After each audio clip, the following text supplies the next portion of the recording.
breaking down every game, every day in Major League Baseball. This is the Baseball Betting Show. Here is your host, Greg Peterson. A warm up for the low. Welcome to lovely Las Vegas for the Baseball Betting Show with myself, Greg Peterson, now part of the VSiN Family Podcast. We've got an excellent podcast for you as we're going to be joined in segment number 2 by one of our good friends, Chris Cichon. He does great work over at WBAL in Baltimore. We're going to be chatting with him about what we've all seen here the last few weeks in baseball out there in Baltimore, because it has not been great. We see Brandon Hyde getting fired on Sunday, so we're going to get his thoughts there, and then we're going to be touching upon what we can expect from the Baltimore Orioles moving forward, and then in the final segment, going to get you guys picks and analysis on every game on the betting board for this Baseball Wednesday as we touch them all. If you do have a question, comment, segment idea, what have you for this podcast, you do have one of two ways to fire those in. First one is my Twitter/X timeline at gunit_81. Keep in mind, letters EM, they does not matter, so per usual, please do send these into the timeline. And the other way is find an Apple Podcast review. If you rate this podcast 5 stars, it is very much appreciated. From there, you're able to fire in whatever you'd like to hear on this podcast via that 5-star review. Did not get in any Twitter/X questions today, but everything is powered by EdgeBoost. Over at EdgeBoost, they do a great job making sure that bettors are able to access their funds 24/7, 365, because unlike normal accounts, this account allows you to be able to utilize your funds for gambling transactions whenever you need them. And when you go to edgeboost.bet, type in the promo code of Greg, G-R-E-G. That gets you a dollar for dollar match on your first $25 deposit. Now let's take a look back at everything that we saw in baseball on Tuesday. Try to find some trends and try to get to know these teams a little bit better. Games from yesterday is Greg buzzing about. Here is the rowdy recap. The over in Miami Marlins home game since the beginning of the 2024 season is now 70-33-1. 14-1. The Cubs just absolutely laying base of Miami Marlins. 21 total hits for the Cubs, only 2 home runs. As Ryan Weathers, he tried to weather the storm, but he gives up a home run to Kyle Tucker, 11th home run season, and C.A. Suzuki. Oh, I see you going deep off of Lake Bakar for his 12th home run of the season. And for Weathers, this wasn't a bad start. He allowed a solo home run over the course of 5 innings. This was a legit 1-1 game going into the 6th, and then the Cubs put up a 8 spot in the 6th inning with Calvin Fauché giving up 6 runs without getting a single out of the bullpen. Lake Bakar gives up 2 runs in his inning of work. Now, to the credit, you had Cade Gibson be able to go for 2 scoreless innings, and then the backup second baseman, Javier Sonja, he comes in and he gives up 5 runs over the course of an inning. Now, it's a 19.80 ERA. Great year. And for Nick Fortes, he goes deep off of James Dion for his home run season. Dion gives up that solo home run over the course of 7 innings of work, and then Chris Flexen, 2 scoreless innings for the Cubs, and his one was brutal. If you had over 8.5 runs in the Nationals versus Atlanta Braves game, this game was 4-3 after 2 innings, and it lands 5-3 with the Washington Nationals getting the job done as Spencer Strider not sharp in this one. 4 runs allowed in 4 1/3 innings. Does allow a home run to Dylan Cruz, his 7th home run season. From there, Dylan Lee gives up a run in an inning. Aaron Bummer did not live up to his aim. 5 outs out of the bullpen scoreless, and Rafael Montero, a scoreless inning. Matt Olson does go deep off of Mitchell Parker, 10th home run season, who allows a home run. 3 runs in total over the course of 5 1/3 innings. From there, Cole Henry, Orde Lopez, Kyle Finnegan, all ended scoreless inning, and Jose Ferrer is able to give you a pair of outs out of the bullpen scoreless. Not a lot of scoring out there in Pittsburgh. 1-0. The Buccos get the job done against the Cincinnati Reds. As for the Reds, Nick Martinez allows 1 run in 6 innings. Tough luck loser as Louis May, along with Lyon Richardson, both landed scoreless inning. And for the Pittsburgh Pirates, you had Bailey Falter not live up to his name. 7 scoreless innings as Dennis Santana, David Bennar. They do not poop the Bennar. They both are able to land a scoreless inning. And then you saw out there in Boston, the Red Sox are able to get the job done against the New York Metropolitans. This by kind of 2-0 as Clay Holmes, in a relatively solid start here, he gives up 2 solo home runs over the course of his 6 innings of work. Going deep for Boston, Rafael Devers, 10th home run season, and Carlos Narvaez, his 5th home run season. Walker Buehler only goes 2 1/3 innings, removed very early in this game as he does not allow a run, and then from there, Brendan Bernardino, 5 outs out of the bullpen scoreless. Garrett Whitlock, a scoreless inning. Justin Wilson, Greg Weissert, they both give you a pair of outs out of the bullpen scoreless. Justin Slayton, he was able to supply the team with 1 2/3 innings scoreless, and Aroldis Chapman is able to give you a scoreless inning. So very nice, clean, and easy game there, and nice, clean, and easy for the Toronto Blue Jays. They're able to get the job done against the San Diego Padres. As for the Padres, nothing doing in support of Dylan Cease, who allowed 3 runs over the course of 7 innings. Pair of bombs there as Vlad Guerrero Jr. gets his 6th home run season, and Anthony Santander, his 6th home run of the season. Chris Bassett had the Padres hook, line, and sinker. 6 scoreless innings. Brandon Little, Uriel Rodriguez both turned a scoreless inning, and then Jeff Hoffman, he takes care of business in the 9th inning to be able to get that one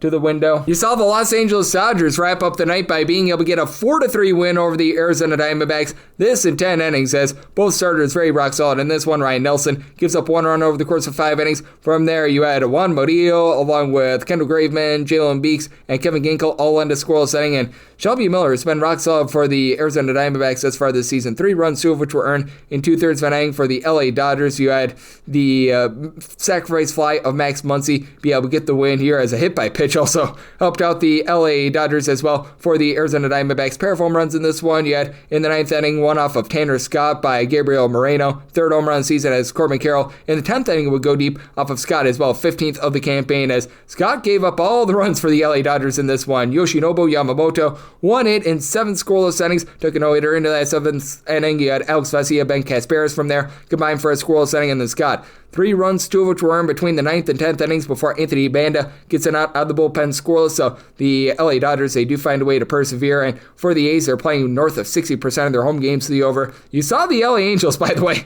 get their 5th straight win, 7-5 the final. As for the Angels, the Professor Kyle Hendricks did get schooled. 4 runs allowed in 5 2/3 innings, including a pair of bombs. Shea Langolaris, his 9th home run of the season. Nick Kurtz, his 2nd, and for Gunnar Hoglund, not any better here. 5 runs in 4 2/3 innings, as he gives one up to Yohan Makata, home run number 4 of the season for him. Logan O'Hoppe, 11th home run of the campaign. And then for the A's, you did have a pair of runs given up in an inning by Anthony Maldonado. Scoreless innings out of Hogan Harris, Grant Holman, and then Justin Turner. 1 1/3 inning scoreless. And for the Angels, bullpen was able to step up in this one. Kenley Jansen allows a run in an inning, but gets a save. Reed Detmers, Hunter Strickland, both on his scoreless inning, and Brock and Rolberg and out of the bullpen scoreless for the Colorado Rockies. They're the quickest team to 40 losses since 1895. To put that into perspective, that was 27 years before the Ottoman Empire folded. 7-4. The Philadelphia Phillies get the job done. As for the Phillies, Jesus Luzardo, 10 punch-outs, 1 run allowed in his 6 innings, and then Jose Ruiz gives up a run in an inning. Matt Laser, he gives up 2 runs over the course of 2 innings, but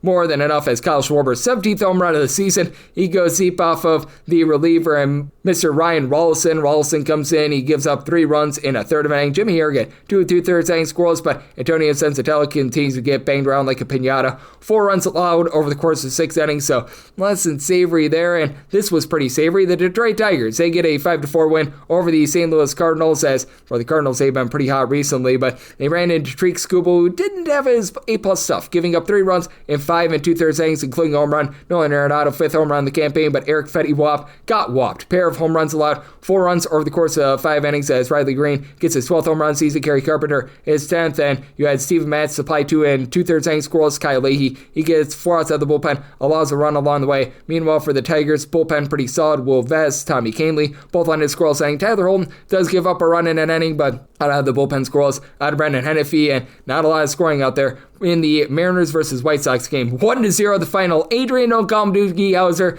signed just before the start of the game. He hurls 6 scoreless innings. From there, you had Brady Eisert along with Jordan Leisure both give you a scoreless inning apiece, and Cam Bouger, Steven Wilson, they combine for a scoreless inning. Meanwhile, for Seattle, this was a solid start out of Casey Lawrence, bulk appearance, because Casey Lugumina, he was the opener, scoreless inning, and then Lawrence gives up 1 run in 5 innings. From there, Carlos Vargas, Gabe Spire, they both supply a scoreless inning apiece, so that was a rough one for Seattle, not being able to score in that game. And you had a low scoring game out there in Milwaukee. The Brewers, they find a way to be able to get past the Baltimore Orioles, 5-2 the final. The Orioles 0-4 ever since the managerial change, as Keegan Aiken as the opener give you a scoreless inning. From there, Chase McDermott, 3 runs allowed in 4 2/3 innings, including a pair of bombs, as you had home run number 4 of the season for Bryce Durang, home run number 3 for Sal Frelick of the campaign, and then Rhys Hoskins goes deep off of Felix Bautista, his 6th home run of the season for Bautista, does give up that home run, 2 runs in total in 2/3 of an inning. You did have Brian Baker give you 4 outs out of the bullpen scoreless, and Cedro Perez out of the bullpen scoreless. For the Milwaukee Brewers, you had Logan Henderson supply 5 scoreless innings. You did have Tyler Alexander, Yo Piams combined for 2 innings. They gave up between the 2 of them 2 runs. Jared Koenig and Ebner Uribe, though, both are able to lend a scoreless inning apiece. And then you were able to get the New York Yankees to get the job done over the Walker Texas Rangers. This by a count of 5-2, as my guy from high school, Caleb Bouchley, gives up a home run to Aaron Judge, and Patrick Corbin, he gave up a bomb. 3 runs in total over the course of 5 innings, as Mr. Aaron Judge, 16th home run season. Ben Rice is 10th, and Will Warren, very good in this one, 5 2/3 innings. innings scoreless, 10 strikeouts. Mark Leiter Jr. 4 outs out of the bullpen scoreless. Devin Williams a scoreless inning. But Ian Hamilton does give up a pair of runs in 2/3 of an inning before Luke Weaver comes in for the final out, gets a save. And also for the Texas Rangers, you had Jacob Webb be able to end a scoreless inning as well. And then you're able to get quite a bit of scoreless baseball out there in Tampa as the Rays, they're able to persevere past the Houston Astros, this by a count of 3-2 for the Astros. Relatively good start here from the young gun, as you had 5 scoreless innings out of Brandon Walter, making, I believe, his MLB debut. Sean Dubin from there, 2 scoreless innings, but Stephen Okert allows 2 runs in a third of an inning. Caleb Bort, he gives you 4 outs out of the bullpen, and he allows the game-winning run. As for the Tampa Bay Rays, it was a Taylor Walls sacrifice fly that ended the game, and Isaac Paredes does go deep off Zach Little, 8th home run season, but Little does come up big, giving up 2 runs over the course of 5 innings. And then Edwin Uceta, Garrett Clevenger, Pete Fairbanks, Manuel Rodriguez, they're all able to end a scoreless inning. And if you're taking a look at what we're all getting trend-wise in Major League Baseball right now, it's been a very interesting season, as you've been noticing that the unders have been able to come through all campaign long. And if you've been looking at the last 7 days in Major League Baseball, it's been even more underwhelming, as the under hitting at 62.9% over the last 7 days, 56 unders to 33 overs. Meanwhile, the favorites have dried up in this time span, 49 and 44 on the money line. If you're looking overall this season, we've been noticing favorites hitting at about 59%, 424 and 295 on the money line. Meanwhile, the under now hitting at 53.3%, 368 unders to 323 overs. And then one game that I did not hit, you had the San Francisco Giants get the job done over the Kansas City Royals, this by a count of 3-2. So another one of those unders, as for the Royals, Michael Lorenzen gives up 3 runs, 2 of which were earned in 4 2/3 innings. And from there, Steven Cruz, Anel Zerpa, they combine for a scoreless inning. Evan Sisk, he gives you a pair of outs out of the bullpen scoreless. And then you had 1 2/3 innings. You had Jonathan Bolin scoreless. And for the San Francisco Giants, it was Hayden Birdsong making the start, and he was singing a good song of 5 innings with just 1 unearned run allowed. Kyle Harrison does give up a run in 1 1/3 innings, but Randy Rodriguez, Ryan Walker, both on a scoreless inning, and Camilo Udafal, a pair of outs out of the bullpen scoreless. So that's what we saw in Major League Baseball on Tuesday, and that's where we're getting trend-wise in this great game. Coming up next, how about if we talk with our good friend Chris Cichon over there at WBAL in Baltimore about the Orioles and their mishaps, the AL East, and so much more right here on the Baseball Betting Show with myself, Greg Peterson, now a part of the VSiN Family Podcast.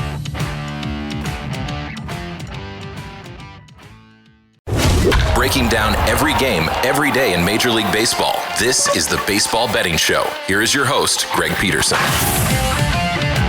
And we're back here in lovely Las Vegas for the Baseball Betting Show with myself, Greg Peterson, now part of the VSiN Family Podcast. Always great to be joined by this man, as we've got Chris Cichon aboard. He does great work over at WBAL in Baltimore, where the big story has not been the Baltimore Ravens over the last few days. It has been the fact that the Orioles have went straight down the toilet bowl. So we are going to be talking to Chris about it. He does great work covering that front. I know that he does just an amazing job in general of covering everything out there in terms of happenings in the lovely city of Baltimore. You're able to follow him on Twitter/X at The Big Cheese Show. That is CHEE on Chi before show. And Chris, it's always great to get you aboard. Thank you. Greg, thank you so much for having me. And yes, the Orioles in your former city, Milwaukee, taking on a Brewers team. And I was stunned this past weekend. 2 reasons. A, I'm anchoring at WBAL, and the big story, as you know, the middle jewel of the Triple Crown, the Preakness, is being held. So it's a big day for our city. And then the breaking news of the morning happened to be that Brandon Hyde was fired, and I'm sure we'll talk more about that. And yeah, certainly it's just been a very difficult time as for Baltimore to, baseball fans alike. This was not the expectations that these fans had coming into the season. But yeah, we'll see how the Orioles do coming in. But what I was going to say, and what I was surprised about seeing this past weekend, the Orioles minus 190 favorites against the Nationals in some of these games, even when Zach Eflin was pitching. I mean, have some of these odds makers seen this Orioles team? They did not deserve to be such heavy favorites, and we saw what happened. And even going back to the game on Monday on the road, going up against the Brewers, they were hovering right around about a minus 115 or so. And just how have you taken a look at this Orioles team? One where it's a 15-30 team that it still feels like is being badly overvalued on a night in, night out basis. Yeah, I was falling for it as well, too, for a while, and I've stopped. I don't know where you'd begin to talk about anything sort of positive outside of Jackson Holiday now. We see at least in the Monday lineup, hitting at the top of the lineup there, and Ramon Laureano. And I thought you had a great conversation with Curtis Rogers recently on the pod talking about this Orioles team. It's just down the line, and Adley Rutschman too, somebody who was not in the lineup on Monday. You look down the line, they've just been a team that is not getting the production necessary. Adley hitting around 200. He's young still, but he's been in the league long enough to not be performing this poorly. I mean, I don't really ever remember Matt Wieters, the other major prized prospect from the catcher position that the Orioles had, ever really having such a bad stretch, and Rutschman really hasn't been great. It's basically coincided with their 500 since the middle of last year stretch, this Orioles team, where Rutschman hasn't been performing. So that's not ideal. You don't really have Ryan O'Hearn delivering any sort of power, and he's a middle of the lineup hitter. So that's not, and Ramon Arias is just coming back too. So yeah, it's not a lineup that's performing night in, night out. Gunnar Henderson, they've talked about on the broadcast, a guy like Jeff Arnold has said, look, he's trying to will this team on his back, but there's only so much he can do when Kyle Gibson, who's been DFA'd, gives up, however many runs before even recording an out on Saturday. And then when Eflin is supposed to be the ace and he's serving up 3 different home runs, I know he's just getting back from the injured list, but it's just every single starter really at this point. Tomo Sugano has been pretty consistent, but, I don't know that he's blown anybody away. And then Dean Kramer isn't. We'll see how Monday turns out. But really what has surprised me but not surprised me now that it's actually happening, this bullpen, right? I mean, these pieces that they have, Sir Anthony Dominguez, Yennier Cano, Gregory Soto, these are guys that were cast off and have not been strong relievers for this team. This is something you pointed out on the pod numerous times last year, and I couldn't have agreed more. How did the Orioles perform? Get through 5 innings, and then you're 6, 7, 8, 9. You can probably be covered even without Felix Bautista. He was hurt, but they still had guys stepping up and performing. So, yeah, this is an Orioles team that is just not performing on any sort of level. The one thing I would say that I disagreed with your conversation, not entirely, but Curtis said that he didn't think Brandon Hyde deserved as much of the blame. Yes, it does fall on Mike Eliasman, a lot of the decisions he's made from a personnel standpoint. But look, Brandon Hyde assembled this the whole coaching staff. He brought in like 3 different hitting coaches, catchers developments and stuff like that. And that hasn't been working. And I would say his decision-making in the playoffs last year against Kansas City wasn't all that strong. All of the blunders in the infield and the outfield when David Rubenstein, the owner, is sitting there Friday night watching the team from the front row. I mean, that's got to be someone on the manager too. And it needed a new voice was needed. I guess I was just surprised because he really guided this team through some of the lowest of lows. Fighting Chris Davis essentially in the bullpen in the dugout one year. And this is how it ends. A 15-30 abysmal start. Mainly, I would say the number one culprit is because that pitching staff just cannot hold down a game, seemingly whatsoever. Yeah, it's been really rough in terms of pitching, and that is certainly on Mike Elias because he did not sign any sort of pitching whatsoever, as we do have Chris Cichon, who does great work over at WBAL in Baltimore, joining me right here on the Baseball Betting Show. And it's looking like for Wednesday, this is subject to change because everything with the Orioles right now is up in the air, but most likely Kate Povich gets a start for them. And just how do you take a look at this rotation right now? Because they were banking on Charlie Morton being one of their main guys, and he's went all the way down to the bullpen. You mentioned it, Kyle Gibson comes off the injured list, and the two of us could probably provide the ERA that Kyle Gibson did. And right now for Kate Povich, it's been not so necessarily so tremendous. And really, aside from Zach Eflin being 3-2 and having that rough start against the Washington Nationals over the weekend, everyone has just pooped the bed for this team. Yeah, no doubt about it. You have a Dean Kramer and Cade Povich with, coming into the week at least, over 5 ERAs. Charlie Morton now in the bullpen, but couldn't have kind of seen that one coming with Charlie Morton. I mean, you wanted him to eat innings, I understand that, but at what cost having him give up all of this hard contact and all these hits? I mean, I don't really understand what the thought process was. And with Corbin Burns, I don't know that that was necessarily anything that maybe they lowballed their offer in comparison to Arizona, but Corbin Burns wanted to be out in Arizona with the house out there and all of that. The Orioles made a run. They didn't get it done. It's unfortunate because they gave up DL Hall in the deal. We'll see how he ends up turning out long term, but Corbin Burns is no longer with the team. Now, next year, you would hope that that fifth spot in the rotation, you can't assume anything with injuries with Grayson Rodriguez as he's dealt with them, Kyle Bradish as he's dealt with them.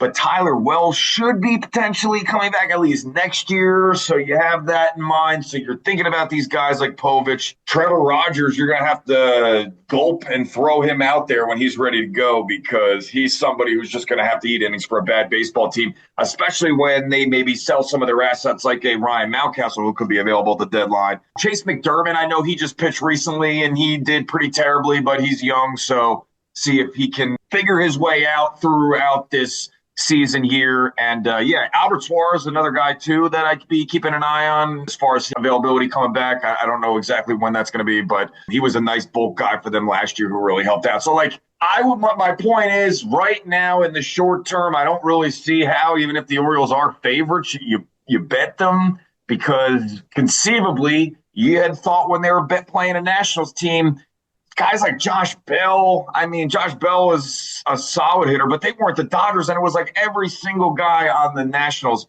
Keibert Ruiz, Garcia, everybody was getting on base against Gibson and otherwise this past weekend. And so it's just a situation where I would not trust any. I would look maybe towards team total overs, depending upon if you're getting it at 4.5 or 5.5. But yeah, it would not be a situation I would be looking to back the Orioles in any sort of way. Even taking them at plus 1.5, minus 160, minus 170 range doesn't even feel all that comfortable at this point because when they're getting into 7-0 holes, 6-0 holes, I know that they made it like a 10-7 game the other day or something, but yeah, it's too much to come back from. And so it's not a team that I'm looking to back much at this juncture whatsoever, especially against Milwaukee or any of the American League East teams, because the Yankees have shown that they're capable of being a really strong team playing against the Mets this past weekend. I think Boston has some swag with Alex Bregman in that lineup, so you're not going to get very many wins against Boston this year. So you're going to have to hope to pick them up against, Toronto and Tampa, who I think are the more beatable teams in the AL East. Yep, I think so as well. And man, it is just a really rough ordeal right now for the Baltimore Orioles. As joining me on the show, we do have Chris Cichon, who does great work over at WBAL in Baltimore, joining me right here on the Baseball Betting Show. And just how do you take a look at the landscape of the American League? Because, if I'm calling it what it is for the Baltimore Orioles, they are just straight down the toilet bowl. They are not going to be making the playoffs this year unless if we see something just completely unforeseen. But, along those lines as well, it's an American League that's not overly strong, and we could see a team be able to make a big run like the Minnesota Twins were able to over the last few weeks. And I just feel like it's a very open, in general, league right now with the American League. Oh, I couldn't agree more. And another part of your conversation with Curtis Rogers that I loved was talking about the Seattle Mariners, a team I think I may have mentioned on this show before, a team that I really like. They're dealing with the injuries at the moment to some of their key pieces of their rotation, especially Bryce Miller as of late. So that's not going to be great. But if you're able to get Julio Rodriguez finally off to a solid start, we know how he has had those cold starts. Randy Arozarena, if he's able to get to the levels where he was performing in the 2020 season, or at least getting close to it again. And maybe Seattle can be a formidable team there out west. And I certainly would not count out the Yankees because Max Fried every fifth day is somebody. I don't know that there's very many more trustworthy starters in Major League Baseball. I would trust this guy almost against any team. The way he is able to throw 97 heat, mixing it in with stuff that moves. Really impressed with what he's been able to bring to this Yankees team and not surprised whatsoever. And they're a team, too, that if they were able to get, a guy like Jazz Chisholm back in the lineup, I know he's been out for a number of different weeks here. Just add that in with guys like Paul Goldschmidt, who's really hitting for a nice average this year. That's been pretty impressive. I think this is a Yankee team that certainly is capable of going back to the World Series and representing the American League. If there's another team, a third one that I would say certainly keep an eye out for, I always like what Detroit does right now with their young pitchers, how they're able to mix some of their bullpen arms, along with the presence of Tariq Skubal and Jack Flaherty. That's really a formidable 1-2 punch there at the top of that rotation. And then when you are talking about the lineup with those guys, not always the strongest. Riley Green can be a guy that can be a little bit up and down and whatnot, but they're getting great production out of a guy like, who we thought was done, Javi Baez and Spencer Torkelson, guys like that finally producing some power. So, yeah, it's a Tigers team that I certainly think more oftentimes than not, I like their spots to back them. I think that you recommended that perhaps when they were playing the Toronto Blue Jays this past weekend, and they were able to get that one done as well with Jackson Jobe on the mound. If they, again, have that sort of philosophy like you've talked about with the Orioles, having a strong bullpen and Will Vest being able to close it down, I guess he's their closer. Detroit's a team, too, that I think is going to be in the mix as well when it comes to, and just like they were last year, when it comes to the playoffs and competing in the American League. Yep, no question about it. It's a very interesting landscape out there in general. We shall see what we're going to be getting out there in the AL East, because certainly Orioles find themselves out of it, but you've got a team in the New York Yankees that they've got a little bit of shakiness, but obviously they've got one of the best offenses out there in the American League as well. So lots of interesting teams that are happening out there right now in the American League. And just in terms of the landscape of baseball, Chris, as you take a look at things, is there one or two teams that you either feel super bullish or super bearish on that could go on a big run either one way or the other? So I got this from you listening to your show recently, betting Philadelphia -2.5 perhaps against the Rockies, and you could get that like even money. I'm taking a little shot there and betting Philadelphia over the course of the weekend against Pittsburgh, just because, look, they're a team. And I'm sitting next to my dad, and I go, Bryson Stott's not a guy who's performing high enough. I think maybe he can be replaceable. And I know that I was kind of maybe being a little bit too far-fetched in my thought process there. And then Bryson Stott hits a home run. I go, look, I'm wrong, totally wrong, sorry. But like you got Philadelphia, who's a team there that I am going to always be bullish on. And look, Philadelphia is what Baltimore did, firing Joe Girardi a few years ago, and Rob Thompson was able to steer the ship, right? I mean, Tony Mansolino hasn't been able to do that, at least in the early part of his employment as the manager of the Orioles. But the Philadelphia Phillies, I took them on Sunday in the Paul Skeens matchup when they were going up against Mick Abel, just because I was thinking to myself, I'll at least have a chance that they'll get a win or get some power sources when we're talking about Kyle Schwarber, who is tied near the top of the league in terms of home runs. Bryce Harper, who is getting his average up, and he swung a nice bat this past weekend. I saw getting good contact.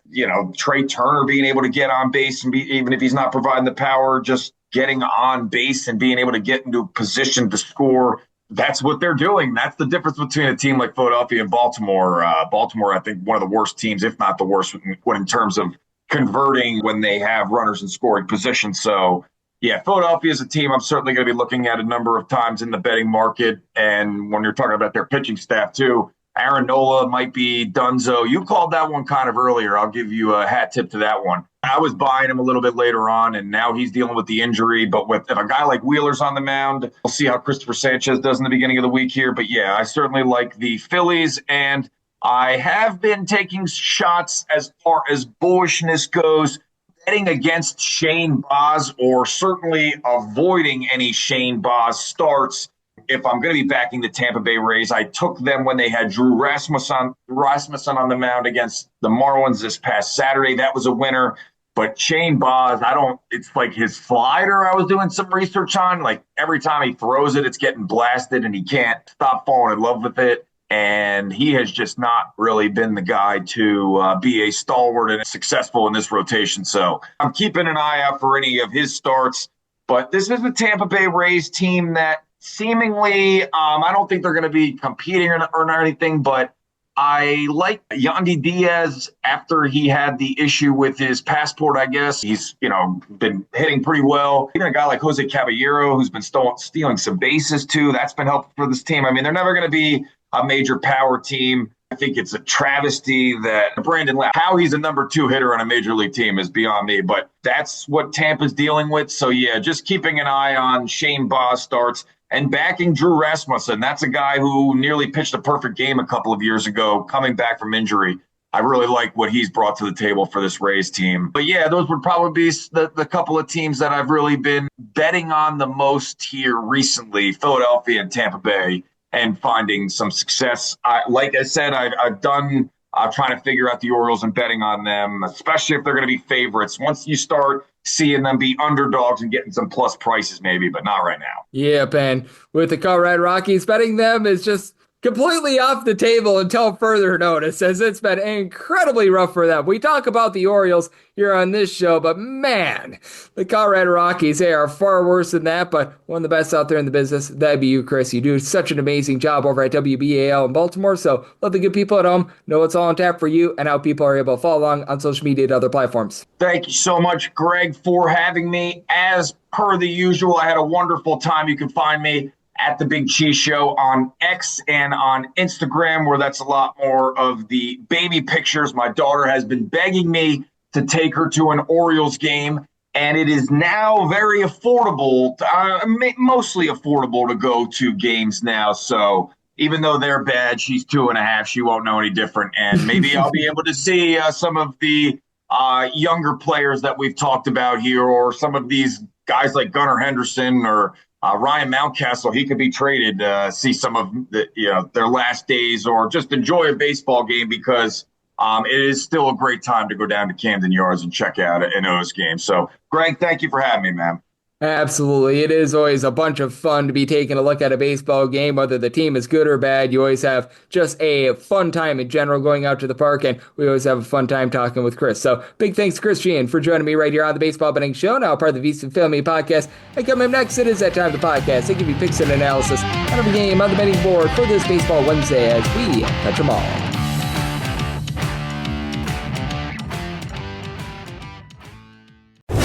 Breaking down every game, every day in Major League Baseball. This is the Baseball Betting Show. Here is your host, Greg Peterson. And we're back here in lovely Las Vegas for the Baseball Betting Show with myself, Greg Peterson, now part of the VSiN Family Podcast. Always great to be joined by Chris Cichon. He does great work over at WBAL in Baltimore. Taking a look at this great game that we all know and love of baseball. Every single time he joins me, he lends such great insights, and did so once again today. So big thanks, Chris, for joining me in the last segment. Now it is that time of the podcast. I give you picks and analysis on every game on the betting board for this Baseball Wednesday as we touch them all. If a game is listed on the betting board, Greg has a side and a total on it, so it is time to touch them all. Do note that, as per usual, any changes that are made to these plays will be listed up on my Twitter/X feed at gunit_81, and we're going to be going in Las Vegas rotation order. This is where we go the National League games first, then the American League games, any interleague games. Those are going to be at the bottom. That'll keep things all nice, neat, clean, and easy. So how about if we do get things started with 951, 952 on the betting board? It is Pittsburgh Pirates. They walk the plank. They're going to be playing us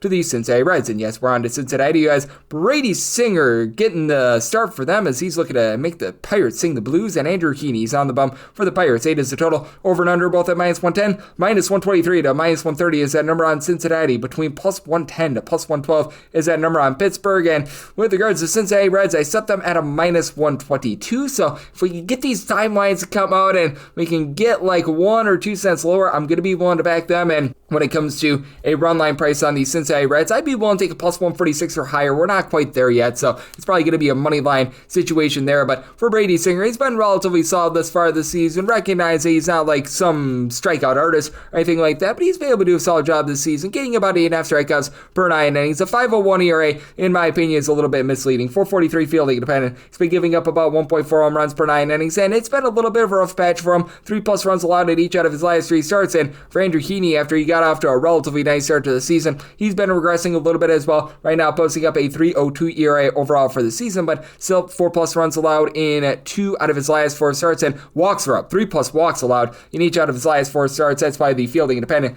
is up to a 4.18, and his 6.8 strikeouts per 9 innings are a career low as well. For the Pittsburgh Pirates, there's really not a lot of faith in this bullpen. It's David Benner. Our last 2 years has really not been great for the team. Colin Olderman, well, he's holding down absolutely nothing whatsoever. This team is 23rd in the league in terms of bullpen ERA at a 4.61. Joey Wentz, I actually thought was a good pickup. He has not really panned out for them thus far this season. You've had a few guys like a Chase Shogurt and company be relatively okay, but for the Reds, they offer much more with regards to their bullpen. They're a top 11 team in the big leagues in terms of their bullpen ERA. So you've got a lot of guys like Taylor Rogers, Tony Santillan, Graham Ashcraft, who have been able to give you a sub-3.5 ERA. Not really fond of Emilio Pagan at the closer spot, but it is what it is. And for the Cincinnati Reds, you've got Ellie De La Cruz, who's been able to give you 8 bombs this far this season, and plenty of guys moving the line. They don't necessarily have a lot of home run power. You've had Matt McClain hit for 6 bombs, but he's hitting below the Bedell sign of 200. But that's it. Jose Trevino is hitting above 300. Gavin Lux, along with Mr. TJ Friedel are both giving you north of a 360 on base as well. You've been able to have Austin Desai's kid in the limited sample size. He's been out there, hit 6 bombs at about 88 at bats, hitting for north of a 330. And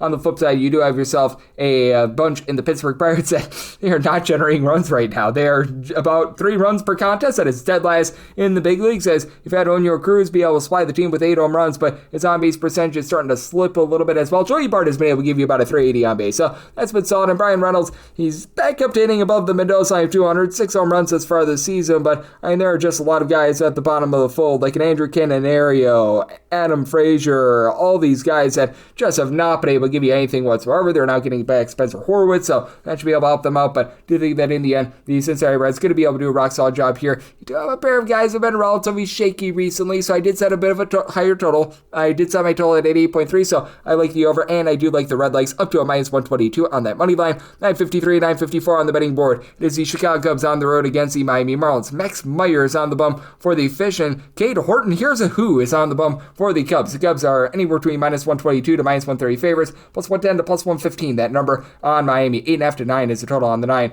Under is minus 120, the over is even, and on the 8.5, the over is minus 120, and the under, it is even money. And for the Cubs, I set them at a minus 146, so I'm going to be willing to lay the money line here with regards to Cade Horton. He's a young gun that is going to need to find his way a little bit at the big league level. I think that he's got some relatively good stuff, but you know what? It's all about honing it in, as I believe that he's made just 2 appearances thus far in his career, and in his first start was lit up a little bit in that, but that said, if you take a look at what he's been able to do over the course of his last few minor league seasons, guy that has some relatively good upside this season at the AAA/AA level, was supplying about a 4.46 ERA, was getting it hard, but was getting about 10.5 strikeouts per 9 innings. That overall swing and miss stuff, it is very much there with him. And then on the flip side, you've got a Miami Marlins team that is just all sorts of in disarray right now. As Max Meyer, he has been able to do a nice job of getting strikeouts. He's getting north of 10 strikeouts per 9 innings. He's just getting absolutely tattooed. 3+ runs allowed in each out of his last 4 starts. Now, his fielding independence is a 3.89 compared to his 4.47 ERA. He has given up about 1.4 home runs per 9 innings, but he also has to take on the Chicago Cubs lineup that has been the most fearsome in the National League in terms of run production this season, as got Pete Crow Armstrong, who out of nowhere has been able to give the team 12 home runs. I have no idea where this has come from. Meanwhile, you've got Seiya Suzuki, Dansby Swanson, Kyle Tucker, all between 10 and 11 home runs apiece. In the case of Tucker, he's been able to give you about a 371 on base, and then you've got a lot of other guys that are just in general moving the line for the team. Michael Bush, Ian Happ, these 2 guys between a 355 and a 365 on base. Carson Kelly in a small sample size, 91 at bats, 8 bombs, 420 on base. This has been absolutely ridiculous out of him. And then the other catcher, Miguel Amaya, sitting north of a 285 as well. So this entire lineup has been lock loaded, ready for bear. But that's it for the Cubs. They have been a bottom half of the big league team in terms of their bullpen ERA, but able to get a few good innings out of a few guys that they brought in recently. Daniel Palencia, Drew Pomeranz, these 2 guys are supplying a sub 250 ERA, but Julian Merriweather, Porter Hodge, these 2 guys north of a 4.5 ERA. Brad Keller's been relatively okay in that bullpen, but you know what? It has been a little bit of a, shall we say, testy situation, especially with Ryan Presley busting up well north of 5 ERA. Meanwhile, for the Miami Marlins, this team is in the bottom 5 of the big leagues in terms of bullpen ERA, and it's really not good.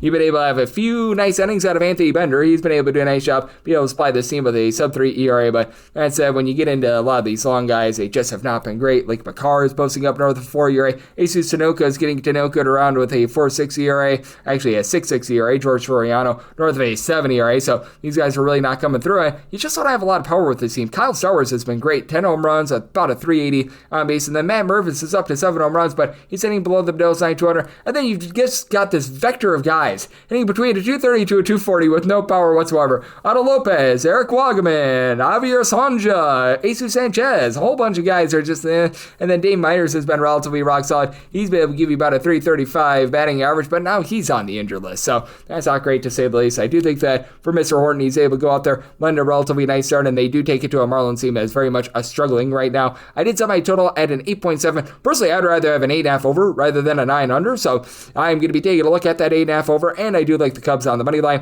955, 956 on the betting board. The Atlanta Braves hit the road. They're facing off against the Washington Nationals as AJ Smith-Schwaber is on the bum for the Braves, and Trevor Williams goes for Washington. Washington is a underdog between plus 136 to a plus 142. Meanwhile, between minus 152 to a minus 162. Then I'm on Atlanta, 8.5 is the total, over and under, both at minus 110. And for the Bravos, I set them at a minus 172 on the money line. So I'm going to be looking at them in some form or capacity. Typically, this is a situation where I do like to go with the run line a little bit more. And right now, in terms that run line. I'm seeing that in the neighborhood about a plus 104. I was willing to lay up to a minus 110 there, so I will be looking at that run line for Smith Schwaber. He's been able to do a really good job with his strikeout stuff as he's been able to get 10 plus punch-outs per 9 innings. I feel like he's come onto the scene a little bit, shall we say, instantly, because last season I still remember he was just pretty much down at the minor league level. They gave him a few appearances during that 2023 campaign, and it was very much shaky there, but has come back a new man this season. 2.33 ERA, 3.43 fielding dependent because he has given up about 4 walks per 9 innings, but that swing and miss stuff has been very good. And for Trevor Williams, I do think that there's going to be a little bit of positivity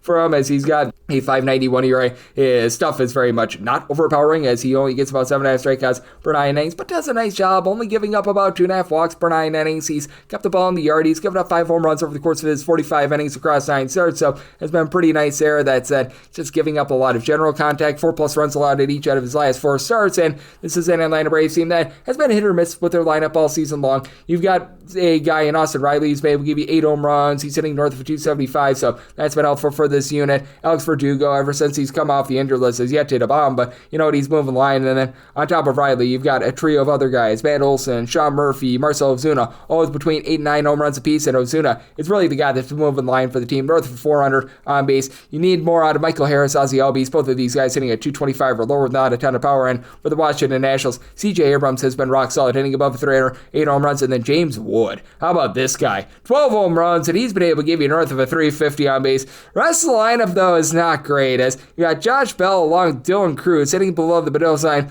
of a 200. Luis Garcia has been able to hit about a 230 for the season, but he really doesn't draw a lot of walks. I always like Alex Call. He's been able to give you north of 350 on base, but also with the Washington Nationals, bottom 3 team in terms of bullpen ERA, north of a 6 bullpen ERA. Like, none of these guys are really trustworthy outside of what you're going to get out of Jackson Rutledge along Kyle Finnegan. Both of these guys, a sub 3 ERA, and ever since they brought in Andrew Chafin, he's been able to give you a few good innings, but that's a small sample size. When you get into the likes of Jorge Lopez, Jose Ferrer, currently on the injured list, but Lucas Sims, guys like that, they have been absolutely awful for this team. And then for the Atlanta Braves, they're not great, they're not terrible in terms of their bullpen. I do like what you're getting out of Desbel Hernandez, along Dylan Lee, pair of guys with a sub 3.5 ERA. Rafael Montero is the guy that they're looking to right now, and well, that's Rafael Montero Bull right there. And Angel de los Santos has not necessarily been amazing. Rossi Iglesias saw some relatively good stuff though, and I do think that for the Braves, they do a nice job of being able to get to Trevor Williams here, and I do think that Smith Schwaber is able to get the job done here for the Atlanta Braves. So I'm looking at that Braves run line because I do think that they get to Williams in the bullpen semi-total at 8.6. I also like this total over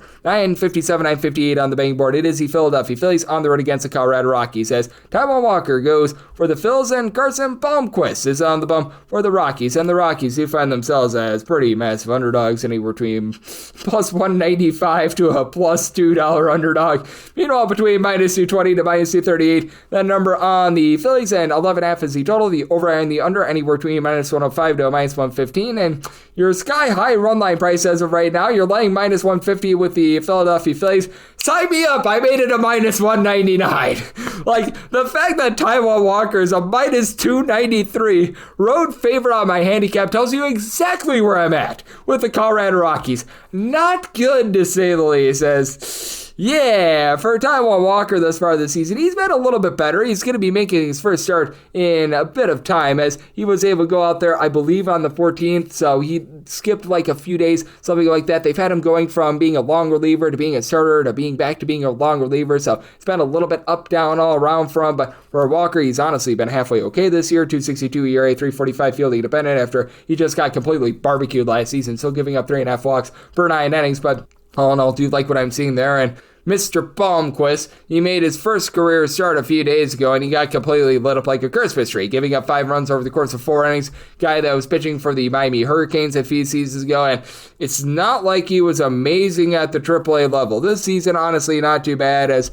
he was at AAA Albuquerque, 3.82 ERA and a small sample size for them, and pitching out there in Albuquerque is very, very difficult. He was getting some good strikeout stuff, but north of 4.5 walks per 9 innings as well, and that's really been the hallmark for him at the minor league level. He's He's got some good swing and miss stuff, but that command is not necessarily there. But pitching over there at elevation, that's not necessarily so tremendous, and that is going to be his worst nightmare, in my opinion. As you've got Kyle Schwarber is just absolutely slugging the tar out of the ball right now. 16 plus home runs this season, darn near 400 on base. He's been amazing, and outside of that, you just haven't been able to get a ton of power out of this Philadelphia Phillies lineup. You've had Bryce Harper be able to go off, give you 7 home runs, and he's still supplying north of a 350 on base. But now you're going to be looking to some of these other guys to pick it up in terms of power, because you've got plenty of guys that are able to move the line, get on base. Trey Turner has been able to hit above a 300, but he's only been able to give this team 2 or 3 home runs thus far this season. You've got Nick Castellanos, who's once again been able to hit about a 280, but he's only supplying 4 home runs. Alec Boehm, he's starting to pick it up. He and Bryson Stott hitting between about a 255 to a 260. JT Realmuto has been a little bit miserable at the plate, but I don't know, these guys are much better than our good friends the Colorado Rockies, who are a bottom 5 team in the big leagues in terms of runs per game, despite the fact that they play half their games at Coors Field. I didn't know that was possible. You do have Jordan Beck, who's been able to supply 8 home runs, and he's giving you about a 265 average, and Hunter Goodman, 344 on base, 7 home runs. That's actually something nice, but then you've got the likes of Brenton Doyle, Michael Taglia, Ryan McMahon, Jacob Stalling, Sean Borchard, Abdel Amoder, guys like this that are hitting a 220 or lower. Alan Trejo has been about as useful as a poopy flavored lollipop. Yeah, it's not good. And then you've got a Colorado Rockies bullpen that's in the bottom 6 in the big leagues in terms of ERA. You've honestly had a few guys be able to step up in this bullpen. Zach Ognos has been able to supply a sub-2 ERA. Jimmy Erget has been able to give you a sub-4.5 ERA. But I mean, you get into some of these guys like Seth Halverson, Anel Shavili, Scott Alexander, Tyler Kinley. It's just not good, to say the least. And for the Philadelphia Phillies, Jose Alvarado apparently was using weight loss supplements, and now he's on the suspended list. So that's not great, to say the least. You've got Manstrom, who's been able to give you some rock-solid innings. He's been able to supply a sub-3.5 ERA, but you do have a lot of guys in this bullpen that are a little bit testy, to say the least. So Ryan Kirkering,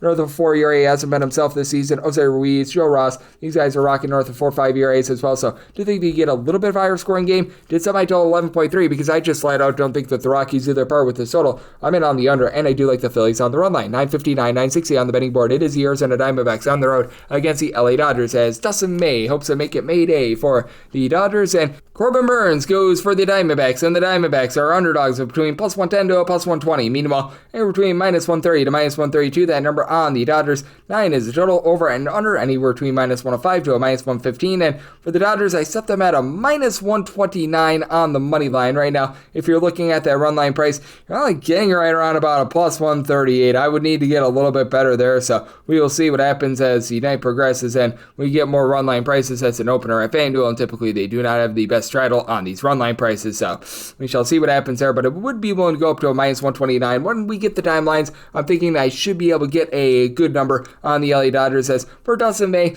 he's just dealt with a lot of injuries in general that have costed him the ability to be able to get as many swing and misses as he'd like. I remember when he was coming up to the big league level, he had some really good wipeout stuff, but I think thus far this season, 8.5 strikeouts per 9 innings. I feel like he's pitched better than the 1-4 record and 4.43 ERA. He's got more around a 4.6 fielding dependent. He's only given up 5 home runs in 44 2/3 innings across 8 starts, and for Corbin Burns, this is just not the Corbin Burns that we all know and love. He does have a 2.56 ERA, but that fielding dependence a 4.21. 8.5 strikeouts to 4.3 walks per 9 innings. He's been able to weasel his way out of a lot of spots, so I question how much that's going to be sustainable. And then for the Arizona Diamondbacks, we know this. This is one of the most fearsome lineups that you're going to find in all of baseball. They're a top 2 team in terms of runs per game since the beginning of the 2024 campaign, with a pair of guys, Corbin Carroll and Eugenio Suarez, who have been able to give you 14 plus home runs this season. Carroll's been able to give you about a 350 with regards to that on base. Josh Naylor, he's been able to about a 300 as well. Geraldo Perdomo's hitting a 300 along Pavin Smith, so that's been nice. Ketel Marte of the Marte Parte is coming off the injured list, 6 home runs, about a 380 on base. And then on the flip side, you've got yourself an LA Dodgers team that you still have Shohei Ohtani, who's been absolutely incredible this far this season. 15 plus home runs. He's doing a nice job of being able to give you north of 370 on base as well. And then Mookie Betts, been a little bit up and down with him, but still give you about a 350 on base, 8 home runs, so it's starting to pick it up there. You got Freddie Freeman along with Teoscar Hernandez, Andy Paz. I'll give you 9 home runs apiece. Hernandez, unfortunately, on the injury list right now, but Freeman, how about a 426 on base out of him? Need a bit more of Michael Conforto, Max Muncy, pair of guys, and below a 220, but that's it. Liking what I'm seeing there, and you're getting Tommy Edman off the injured list. For the Dodgers, what has really been suspect for them has been the overall pitching for them, not just the starting pitching, but the bullpen pitching. As for the Los Angeles Dodgers, they enter the day on Tuesday. 17th in the league with a 4.03 ERA. Ben Casparis along Jack Dreyer. These guys have been pretty solid in terms of long relief. I recognize that Dreyer as an opener gave up a few runs, but all in all, not too many gripes there. The biggest thing is when you get into a few more of these, shall we say, interesting situational sort of guys, as Luis Garcia is posting up north of a 4.5 ERA. That's a guy that should not be seeing a lot of innings. Kirby Yates, Anthony Banda, both of these guys have been supplying north of a 4 ERA with the likes of a Blake Trine currently on the injured list. That has been hurting them quite a bit, but it's not like the Arizona Diamondbacks bullpen has been the Mona Lisa Vitos of pitching themselves. As for the Arizona Diamondbacks, been a case where you just have had a lot of suspect play out of these guys, as right now you've got Kendall Graveman, who's been coming back, and he's been able to be relatively okay, and Shelby Miller, a sub-2 ERA. That said, you've got Juan Murillo, who's been giving you north of a 5 ERA. Ryan Thompson has not been effective all season long, and you've had Kevin Ginkel when he's been up at the big league level. He's been posting up a 9 ERA as well, so these guys are very much surrendering runs, so I do think that you get yourself a little bit higher scoring affair, set by total 9.1. I do like the over, and for the Dodgers, we'll lay up to minus 129 on that money line. 961, 962 on the betting board. You've got the Cleveland Guardians on the road against the Minnesota Twins. Kevin Williams goes for Cleveland, and Chris Paddock is on the bump for Minnesota. Now, these are the guys that were supposed to be going yesterday. You had an additional opener for a completely different pitching sort of ordeal, so we'll just read off the numbers that we had yesterday before that game went off the board.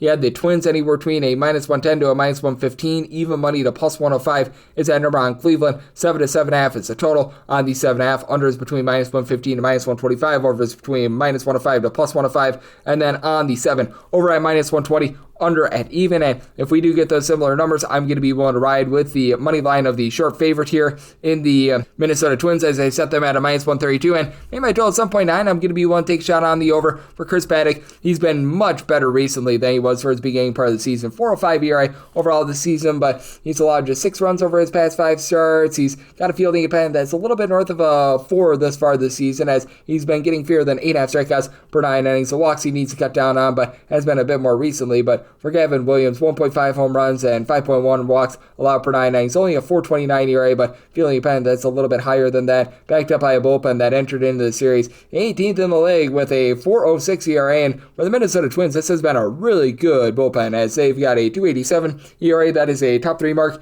in all of baseball, and you have to absolutely love what you've been able to get out of so many of these guys, as Yohan Duran is right now looking like one of the better closers in all of baseball. Danny Kalum has been rock solid. Now, Griffin Jax has had a little bit of a suspect season for the team, but really outside of him, guys like Cole Sands and company have been very good. And Tim Aaron has been acting up a little bit for the Cleveland Guardians. You do have Hunter Gaddis, Cade Smith, who have been able to give you a sub-3 ERA, but you invested in Paul Sewald in the offseason, and with him currently out of the fold, that's a little bit less than tremendous. Emmanuel Clase has certainly been less than tremendous as well. And for the Cleveland Guardians, you just don't know what you're going to be able to get out of this, shall we say, team at the plate night in, night out. Stephen Kwan has been able to give you north of 300, but this is not a team that necessarily has a good bottom of the fold. You've got Jose Ramirez, who's been able to give you 8+ home runs. He's doing a nice job of being able to supply nearly 300 average, and then Kyle Manzardo, 10 home runs. That has been tremendous, but you've got so many guys towards the bottom of this lineup. Bo Naylor, Nolan Jones, John Kinsey Noel, Brian Rocchio hitting below the dose line of 200, that they're just providing a big giant nothing burger. And then on the flip side, you've got a Minnesota Twins lineup that has been just absolutely tremendous, with Byron Buxton being able to give you 10 home runs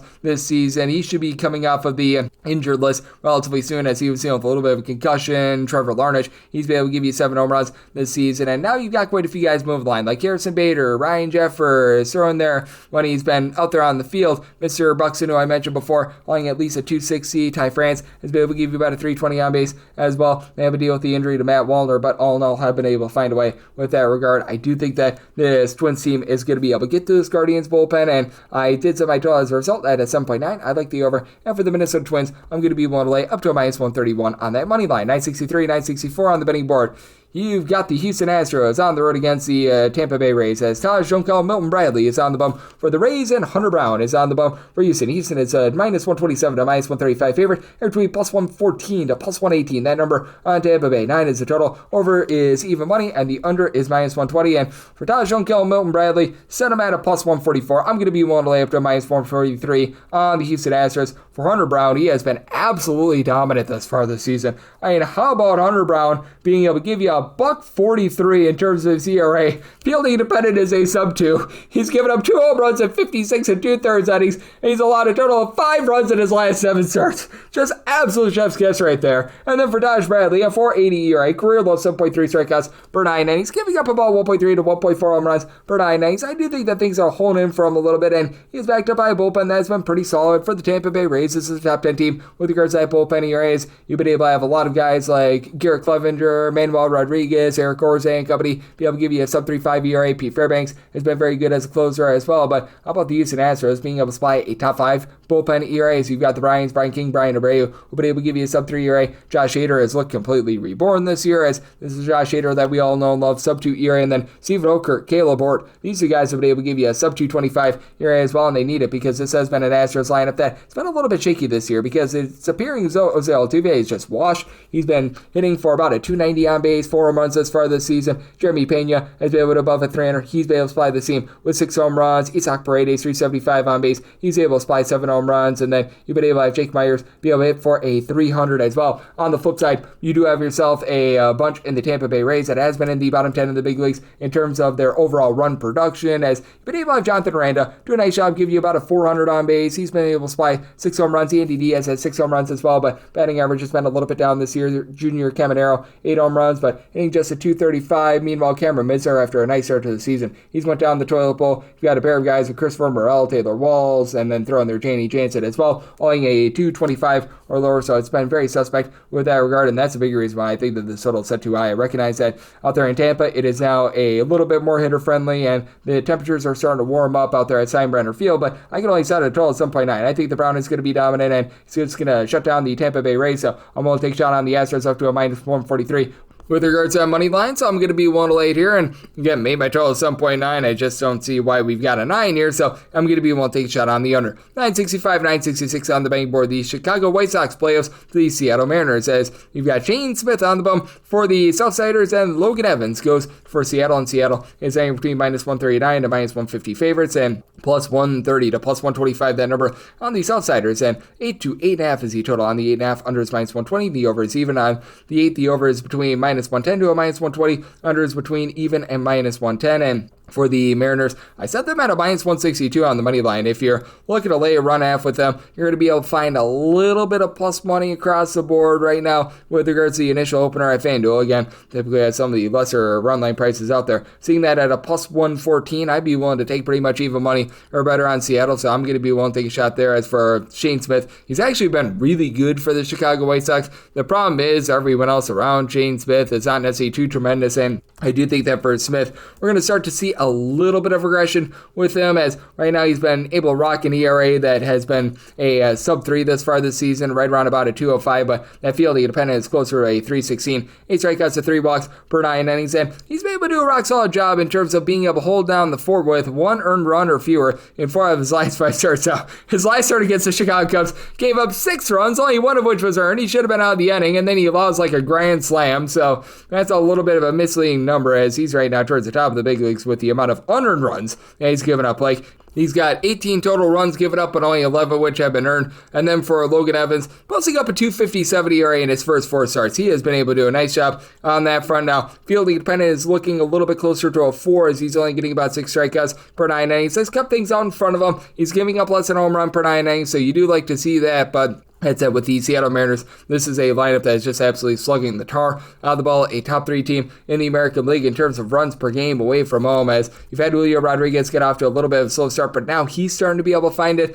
as well. He's been able to give the team right around about a 315 on base, 8 home runs, but how about Kyle Raleigh? 15 home runs, 360 on base. That has been incredible. And Ori Polanco hitting well above a 300. He's starting to cool down a little bit, but still 10 home runs in his first 118 at-bats this season. Plenty of guys are able to get on base, like Dylan Moore, J.P. Crawford, both of these guys hitting north of a 280. As for Mr. Dylan Moore, he's been able to give you 7 home runs thus far this season. And Rowdy Tellez, though he hits for no average, has been able to give give you 8 bombs as well. And for the Chicago White Sox, this is a bottom 4 team in the big leagues in terms of runs per game. Miguel Vargas has been able to give you 6 home runs, but Andrew Benintendi is currently on the injured list. And then you've got your 2 main guys in Luis Robert, Andrew Vaughn, both hitting a .186 or lower. 5 home runs apiece out of these 2 guys. Just about as useful as a poopy flavored lollipop. Michael A. Taylor is hitting below the Mendoza end of a 200. Joshua Palacios hitting below a 200. Jacob Amaya is hitting less than 100.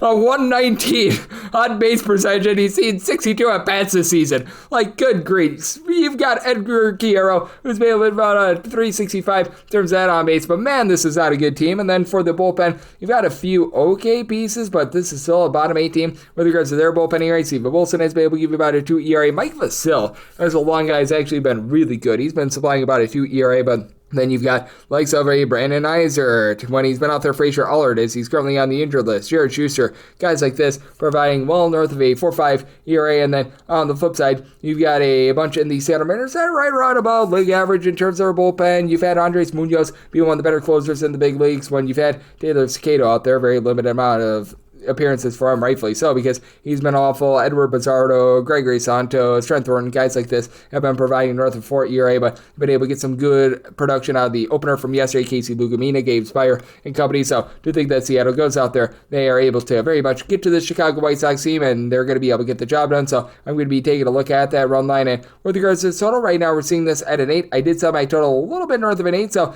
I'm also going to be in on this total over 967, 968 on the betting board. The New York Yankees playoffs to the Walker Texas Rangers, as Jacob deGrom is on the bump for the Rangers and Ryan Yarbrough goes for the Yankees. Yankees are favorites of between minus 108 to minus 115, and anywhere between plus 101 to minus 105 is that number on Texas. 8 is the total. The under is minus 125. The over is plus 105. And then I'm seeing a 7.5 out there as well. That over is minus 115. The under is minus 105. I am going to be willing to take a shot on the Texas Rangers money line, as I was willing to set them at a minus 132, as Jacob deGrom has been in really good form. 5 runs allowed over the course of his last 5 starts. Overall for the season, 229 ERA, 9.5 strikeouts per 9 innings. Now, fielding independence a little bit closer to 3. He gave up the deep ball in his first few starts of the season, but ever since then, he's been able to very much round into form. And for Ryan Yarbrough, I do have my massive question marks with him. 370 ERA, but a 495 fielding dependent. He's not necessarily a strikeouter. It's 3.7 walks per 9 innings, 1.5 home runs allowed per 9 innings. He started out the year as a long reliever in the bullpen, so he's probably not going to be able to deliver a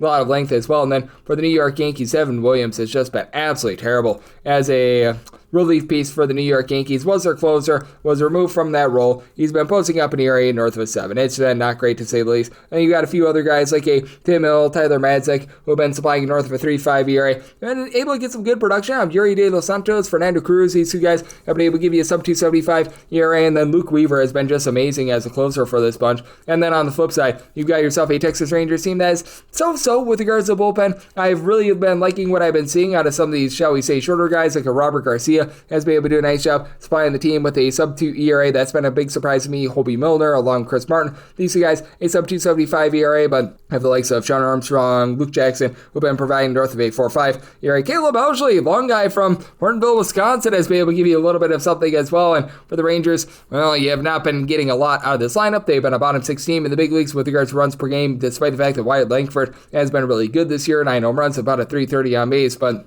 when you've got the likes of Jake Berger, Marcus Semien, Jock Peterson, Dustin Harris, only a 220 or lower, that's been less than tremendous. Kevin Pillar's not been able to give you too much either. Corey Seager being on the injured list really hurting this team, but you know, you do have a guy who's been able to move the line, and Josh Smith, who's been able to about a 295. They're getting Evan Carter off the injured list, but he hasn't been able to do too much either. And for the New York Yankees, his team is right at the top of the big leagues in terms of runs per game, and you have to absolutely love what you're seeing out of Aaron Judge right now. This guy is supplying 15 home runs, but north of a 480 on base. Paul Goldschmidt has been able to give about a 390 on base as well, and then you've got quite a few other guys that are finding a way to be able to move the line. Cody Bellinger, after a rough start to the season, he's back up to a 330 on base. Ben Rice, 9 bombs, about a 350 on base. Austin Wells is up to 8 home runs, so he's not necessarily doing a great job getting on base, but Trent Grisham, 12 home runs at 120 at bats this far this season. So an interesting circumstance. I do think that DeGrom gives up a few runs, but I think that the Rangers bust out against Yarbrough. Sub I tell it at 8.2, so I like the over, and I do like the Rangers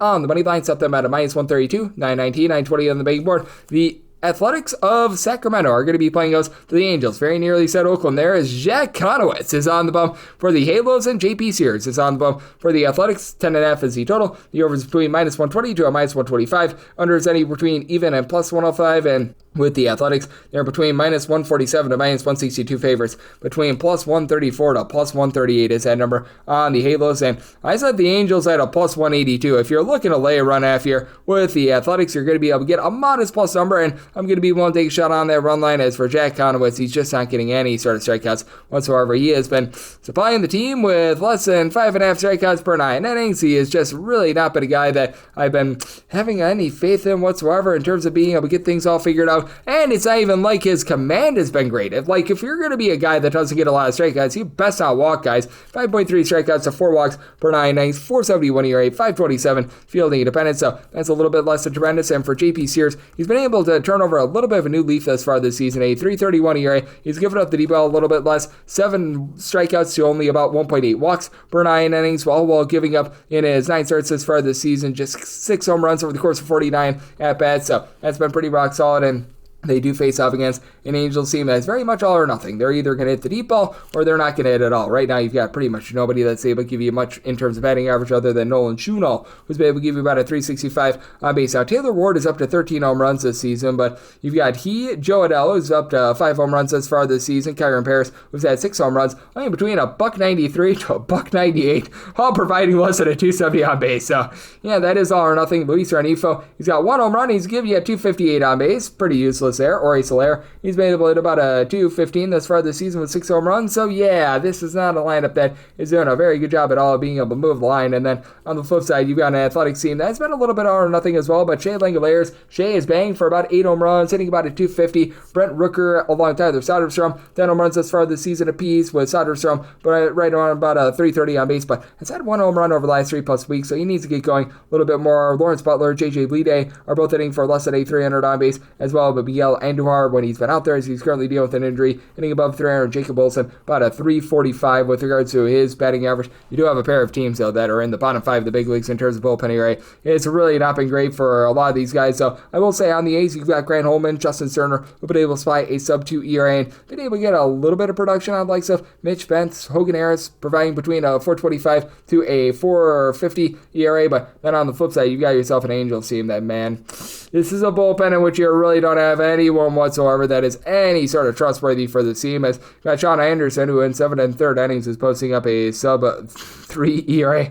The only guy in the bullpen right now with a sub-5 ERA. Like Ryan Zephyr-Young, Garrett McDaniels, Kenley Jansen, all these guys are awful for them right now. So this is a circumstance where I do think that the A's put bat to ball against the Angels. I did sub my total 10.9, so I like the over, and I do like the run line of the Athletics. 971, 972 on the betting board. It is the Milwaukee Brewers playing us to the Baltimore as Tomoyuki Sugano is on the bump for the Orioles, and Chad Patrick goes for the Brewers. The Brewers are between minus 119 to minus 125 favorites, and between plus 104 to a plus 109. That number on Baltimore, 8.5 is the total. The over and the under, any between minus 105 to a minus 115. And for the Brewers, I did set them at a minus 138. I'm going to be willing to lay the money line with them. For Chad Patrick, in the role of a starter, he's been only giving you about 7 strikeouts per 9 innings, but has done a nice job giving up less than a home run per 9 innings, and he has been rock solid. 3.04 ERA as a starter. The overall ERA is a little bit higher because he had that wonky long relief appearance against the New York Yankees, but all in all, has been pretty solid. But you got a guy in Tomoyuki Sugano who I think is in for some massive regression. Just a 3.08 ERA, but 4.84 fielding independent. He's only getting 5 strikeouts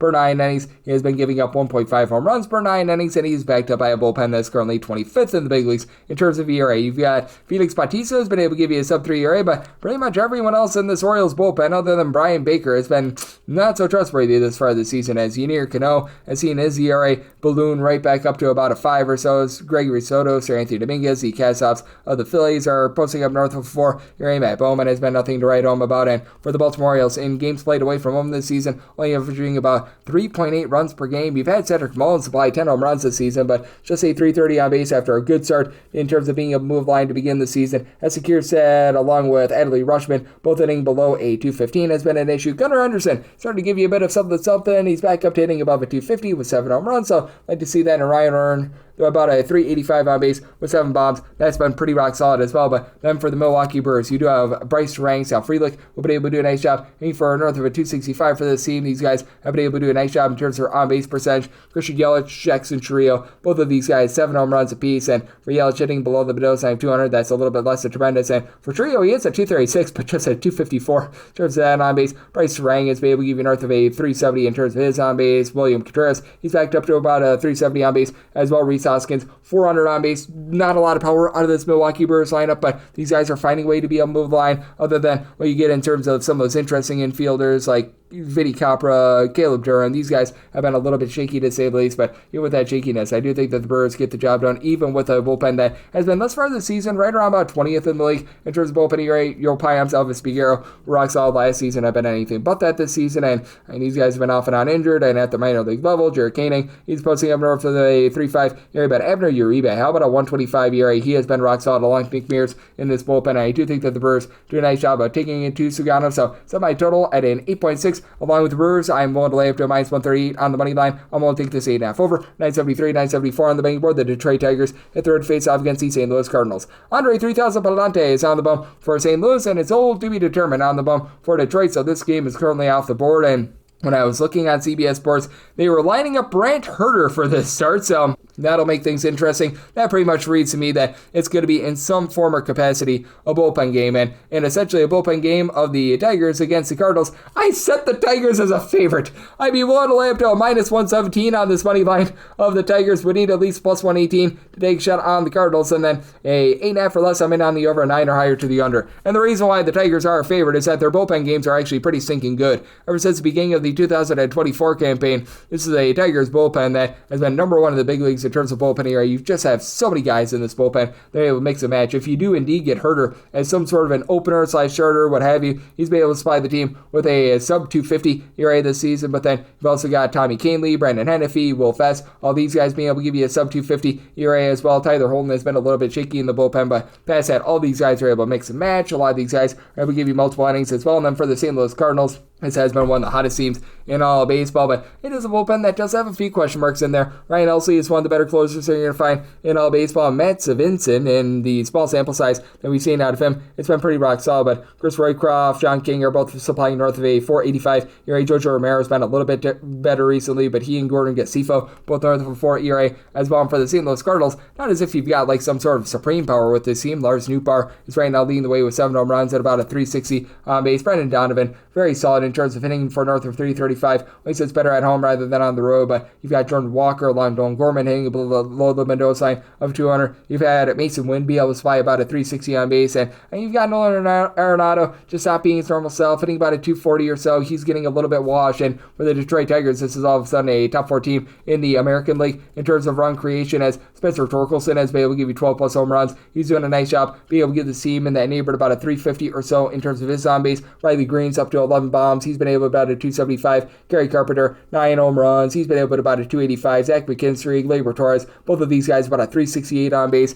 After Javi Baez was about as useful as a poopy flavored lollipop the last few seasons, he's starting to get on base as well. So if you do get some sort of a bullpen game, I'm going to be willing to set the Tigers as quite a bit of a favorite just because I don't have any faith whatsoever here in Mr. Andre 3000 Palante. Palante always does a solid job throughout his career of being able to keep the ball in the air, but he hasn't even really done that this far this season. 4.11 ERA, about a 4.85 fielding dependent, 5.5 strikeouts per 9 innings. He's giving up about 1.4 bombs per 9, so it has been very suspect there. He's down to about 3 walks per 9 innings, which is a little bit better, but still I've got my question marks here. If you do indeed get the bullpen game, we'll lay up to minus 116 on the Tigers, plus 118 or higher looking at the Cardinals, and then 8.5 or less like the over 9 or higher, the under 925, 926 on the betting board. It is the Giants, and they play us the Kansas City Royals. Logan Webb is on the bump for the Giants, and it's old undecided on the bump for the Royals. This is currently off the board. From the grapevine, I am hearing that we are going to be having, I hope I say this name correct, Luinder Avila, who's going to be getting the start for the Royals. And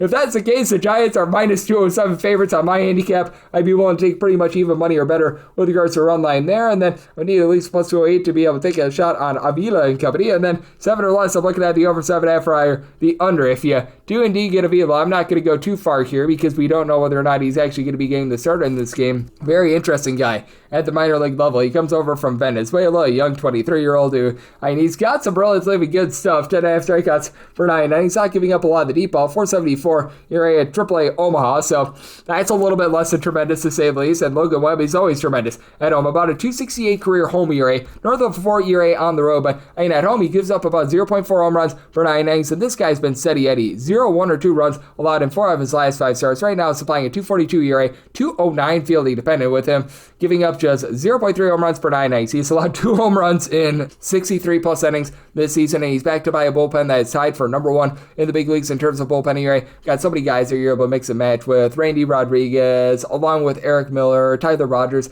These guys all being able to give you sub 3 ERA. Spencer Bivens has been able to do a nice job of being able to give you some long relief as well. And Camilo Duvall is looking like that guy that we all know and love. And then on the flip side for the San Francisco Giants, in terms of their lineup, you do have Wilmer Flores, who's been able to give you 10 home runs thus far this season. He's done a nice job hitting a 255 or higher. Eloy Ramos, along with Matt Chapman, 8 home runs apiece. Chapman hitting for just a 216, but north of a 330 on base. Eloy Ramos has been able to give you about a 360 or so with regards to that on base as well. Jung-Ho Lee has been able to do about a 275, and then got the likes of Patrick Bailey, Lamont Wade Jr., Luis Matos, hitting below the Mendoza 200. So these guys need to pick it up a little bit. And on the flip side, with Kansas City Royals, this has been a bottom 7 team with regards to their overall ability to move line, get on base. Vinny Pasquantino, 8 home runs. He's been picking it up a little bit. And Bobby Witt Jr. continues to get on base, 370 on base, 5 home runs though this far this season. And somebody outside of Pasquantino with north of 5 home runs this far this season. You've got Miguel Garcia hitting for about a 300, and he's been able to give you 5 home runs, but just need a little bit more out of some of these other guys. Hunter Renfroe, Michael Massey, both hitting below the Mendoza line of 200. To the credit of Drew Waters, Kyle Isbell, both hitting above a 270, but all in all, has not been amazing for this team. And for the Royals, this has been a really nice bullpen for them. You've got Carlos Aceves along with Lucas Erceg,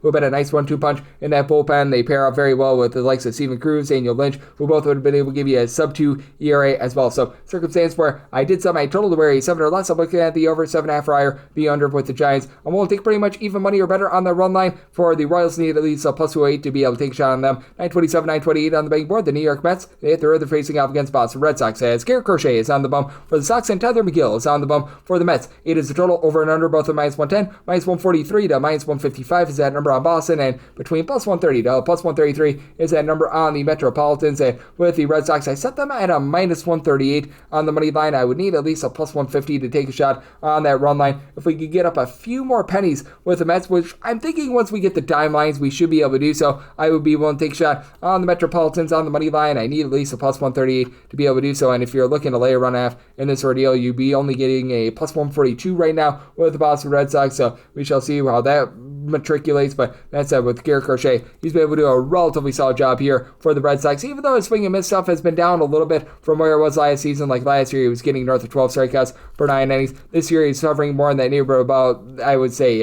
11 strikeouts per 9 innings, closer to about 10.5 strikeouts per 9. But still, he's been able to do a nice job, only giving up about 3 walks and 0.7 home runs per 9 innings, a 2 ERA, 281 fielding dependent. So that has been plenty dominant for the team. Meanwhile, for Tyler McGill, he's been able to just turn over a little bit of a new leaf. We'll say that his career ERA is about a 1.5 higher when he's on the road rather than at home, but 374 ERA, 314 fielding dependent. He's only given up 3 home runs across his 9 starts as far this season. Now he does give up the walks, 4.5 walks per 9 innings, about 11.5 punch-outs per 9. And for the New York Mets, this has been a top 6 team in the big leagues in terms of their bullpen ERA, as Jose Buto has been really good for this team. As Buto, he, along with the other long guy, Oscar Brazoba, have been able to give you a sub-3 ERA. Reed Garrett has given you about a 1 ERA after a rough start to the season. Edwin Diaz has been able to pick it up. And then at the plate for the New York Mets, you've got a pair of guys that have been able to give you 9 home runs, and Pete Alonso, Francisco Lindor. They're both hitting above a 275 with Alonso, a 400 on base. Juan Soto has been able to give you 8 home runs, north of a 375 on base as well. You've got Luan Acuna, who doesn't give you a lot of power, but he's doing a nice job being able to move the line, get on base. You've got Francisco Alvarez, Luis Torrens doing a nice job mixing and matching at the catcher spot. And then for the Boston Red Sox, you've got a pair of guys who have been able to do a really nice job of going yard for you. Alex Bregman, along with Weiler Abreu, have both been able to give you 11 home runs this season. As for Bregman, he's been able to give you about a 385 on base, and then you've got Abreu, who's been able to give you about a 350 or so in terms of that on base. Rafael Devers, about a 400 on base, 9 home runs. He refuses to play the field, but you know what? He's been able to do a nice job move the line, getting on base. Carlos Narvaez, he's been able to give you about a 350 on base as well. You've got a few guys towards the bottom of the fold. They're a little bit, shall we say, wishy-washy, but all in all, a team has been able to do a little bit of a better job of being able to find a way on. I do think that both of these pitchers are going to be doing for just a little bit of regression. I did set my total at 9.3, so I'm going to be willing to take the 8 over. And for the Red Sox, it's not that bad at minus 130, so if I could get a plus 139 or higher, looking at the Metropolitans on the money line, and we have things up with 929, 930 on the betting board. The Blue Jays are going to be playing us the Slam Diego Padres as Randy Vasquez goes for the Pods. Right now, it's to be determined on the bump for the Blue Jays. This is a game that is presently off the board. I was seeing in terms of projections this being Kevin Gausman for them, but that said, as long as you do get Mr. Kevin Gausman going up against the San Diego Padres, I'd be sending the Blue Jays at minus 127 on the money line, and I would need at least a plus 128 to take a shot on the San Diego Padres, and then maybe I total an 80.7, so in half or less, in on the over, a 9 or higher. I'm going to be in on the under. Now, if it's not Kevin Gausman, you're probably going to be having the San Diego Padres coming out at right around about even money or so on my handicap, because for Andy Vasquez, even though he's not necessarily been great, and I mean by not great, he's giving up more walks than strikeouts. That is very much far from savory. He's backed up by such a good bullpen and such a good lineup that it's not even funny. As for Andy Vasquez right now, 3.45 ERA, but he's got a fielding independent of 5.13, 5.3 walks, and 4.7 strikeouts for 9 innings, but he's keeping the ball in the yard. 4 home runs allowed over the course of his 9 starts this far this season, and if you do indeed get Mr. Gausman, his swing and miss stuff thus far this season has been a bit down. It's been up, down, all around for him, as a matter of fact, as he's getting about 8 strikeouts per 9 innings. He's done an okay job of being able to keep the ball in the yard, 4.59 ERA, but at 3.78 fielding independent, giving up about 1.1 home runs per 9 innings, but it's just been getting barbecued recently. 3+ runs allowed in 4 of his last 5 starts, and for the Toronto Blue Jays, it's been a lineup that just has not been able to hit the deep ball all season long. They're in the bottom 4 in the big leagues in terms of home runs on a per at-bat and a per game basis. Dalton Varsho has been back for 14 games. His 6 home runs right now leads the way for the team. You've got a bunch of guys, Liger Jr., Anthony Santander, George Springer on 5 home runs, and Springer has been able to give you a 370 on base, Liger Jr. 390 on base, and Santander hitting below the middle line of 200. Bo Bichette starting to find some power, 4 home runs. He's been able to hit about 290 or so, and Miles Straw, to his credit, he's hitting about 300, so these guys are moving the line. They're just not necessarily giving you a whole bunch of power. And then on the flip side, you got a San Diego Padres team that is now getting back Jackson Merrill, who's hitting a ball above a 300, and they themselves have not necessarily been the best power hitting team. Fernando Tatis Jr. has been great. He's been able to give you 12 home runs, about a 375 on base, but other than Gavin Sheets, who gives you 6 home runs, those are the only 2 guys that have been able to give you 4+ home runs this season, including Manny Machado, who's still hitting for about a 315 average, but he's only been able to supply 3 home runs. Luis Arias at the top of the fold, he's been able to do a nice job hitting for about a 300, and for the San Diego Padres bullpen, it has been about as dominant as it gets. You've got so many guys that have been able to give you a sub-3 ERA since the beginning of the 2024 season. Jason Adam has been one of the better, shall we say, relief pieces in all baseball. He, along with, we're going to call it Jeremiah Estrada, Robert Suarez, have been able to give you a sub-3 ERA. Yuki Matsui is in that fold as well. Andre Motohone is a relatively good long guy as well. And for the Toronto Blue Jays, this has been a bullpen that's very much slipping, with Emi Garcia, Jeff Hoffman being 2 of your main guys, and both of these guys now supplying you with an ERA that is hovering north of a 3.30, and in the case of Jeff Hoffman, that's actually went to a 5.75 ERA. Uriel Rodriguez is a long guy. It's been relatively okay, about a 3.50 ERA, and I've been liking what I'm seeing out of Brandon Little, a sub-2 ERA, but I do think that the Padres do a nice job of being able to get in there, so I would be willing to lay up to minus 126 with the Blue Jays if it is Gausman, plus 128 or higher, the Padres, and then 8.5 or less, like the over, 9 or higher, the under, and that'll wrap things up for the Wednesday edition of the Baseball Betting Show, now part of the VSiN family of podcasts. If you do like hearing from this fine podcast, Baseball Betting Show, you're able to subscribe wherever you get your podcasts, Apple Podcasts, Google Play, Spotify, Stitcher, and TuneIn.